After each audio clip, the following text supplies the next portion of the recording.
Hey everyone, Josh here. I built this thing called ZippCall, and I genuinely use it all the time. The idea was simple. I wanted a way to make international calls, especially to Malaysia, without the usual nonsense. No downloading apps, no complicated setup, no random fees. Just a clean, browser-based calling tool that actually works.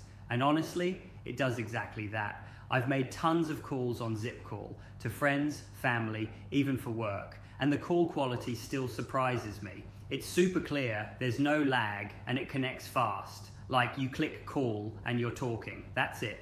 I kept the pricing as fair as I could, just a few cents per minute, with no weird hidden charges. And yeah, your first call is free. I wanted people to try it without having to commit to anything. It's kind of surreal seeing something I made actually solve a real problem. I built ZippCall to scratch my own itch, and now it's the only thing I use when I need to call Malaysia from abroad. If you try it, let me know what you think. I'm always tweaking things to make it better.